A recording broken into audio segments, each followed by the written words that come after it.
and one of those is the Hall of Fame. It's for a long time been a bone of contention in the golf world. One that was based, almost strictly on stats. You had to have certain things to get in. They're loosening that a little bit. We are really thinking ourselves that they need to go to what other sports do, which is a vote, and there can be many reasons why you can get in. Talk a little bit about the history of that, Joy, regarding majors and why that was so important. Yeah, so it felt like for a while you had to have 2 majors to get in the Hall of Fame. I'm not nailed down the criteria that it takes now. It seems to be a little loose. As someone like Fred Couples has gotten in the Hall of Fame, and he only has 1 major and I think like 10 wins. Now, a lot of wins worldwide. But it's just something that I think is a little confusing to fans on who exactly gets in, who exactly gets a chance to go in, what exactly qualifies you. Do you win 2 majors and nothing else? Is that enough? Like a John Daly who has like 4 wins. Or Koepka even. Koepka, although he has 3 majors, so yeah, that's quite a bit of majors. But he wins nothing else. But that's a lot of majors. But anyways, the question is like, what's the criteria? And I don't think people really know. Even Fred Couples said he was surprised when he got the call saying he was going to the Hall of Fame. So you think of that, where the women's golf, you have to have straight criteria. So you either come up with straight criteria, or what we were talking about and what we like is just other sports. You kind of nominate people to go in. You get how many years? 5 years to get in. 5 years to get in, and people are voting on you. And what's wrong with that? There's a lot of players that maybe have won or affected the golf game that maybe should get in, or won this tournament should get in. Well, look at Jim Furyk.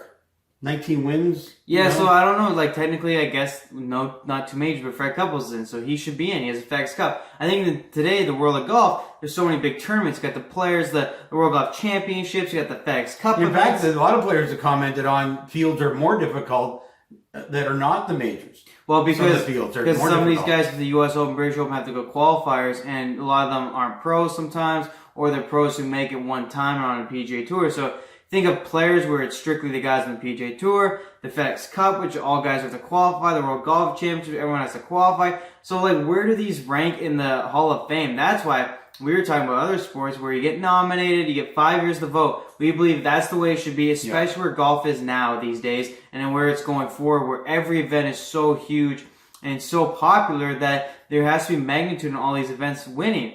So we're just kind of throwing it out there that our idea is just make it like other sports. Other sports do it, and you've never heard too many complaints about it. There's obviously always complaints about everything, but we feel like it's a fair system. There should be guys, I believe, these days that might get hosed because they won't win a major, yet all these tournaments are major quality. So yeah, these days. That's our question is why is there criteria? And our answer is there just shouldn't be. It should be like a voting, and people nominate them, and then you get 5 years to get in. And I think because golf is such a stats business, it's not, there's been nothing about voting. You don't get onto a team. Nobody signs you. Nobody, has an opinion about how you play. You just have to play. The numbers are the numbers.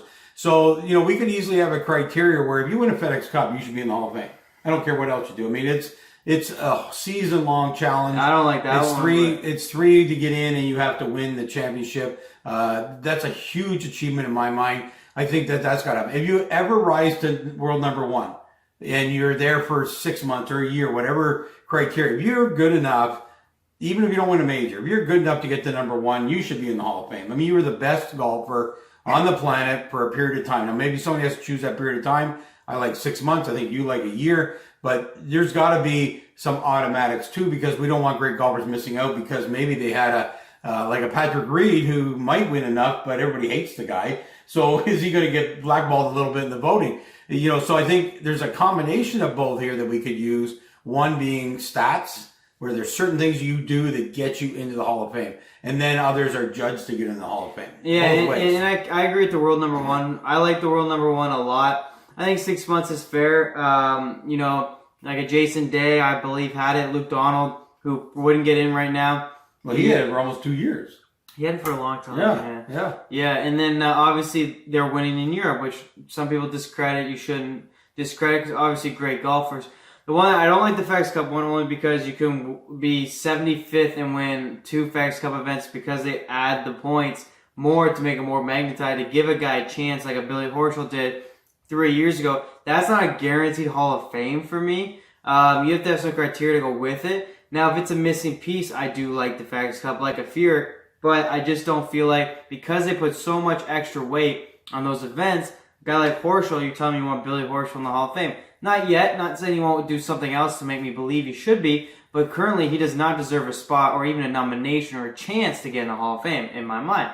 So the world number one, though, is fair. I don't care when you get there, like you said. 6 months is a long time to be world number one. And that's what you see these days. They're switching in and out. Oh my God! Every week it's a new guy, so that's fine. Majors are fine. I'm just talking about, man, World Golf Championships. You know, if you win like 3, like what does that mean? Like, what does the players mean? Because the players talk about the Players Championship like, hell, this is our 6th major. Well, I've never how much does that mean? You know, Fred Couples had a Players Championship, got him a 10-year exemption way back when. So clearly that event has a ton of magnitude to it. So I just want to see some clarification. Maybe a change in the way they do it altogether, but something that's more obvious and, in my mind, doesn't let someone out of the Hall of Fame should be in it for sure. Yeah, I think really voting is the way to go, with a safeguard that you can't sort of be ostracized.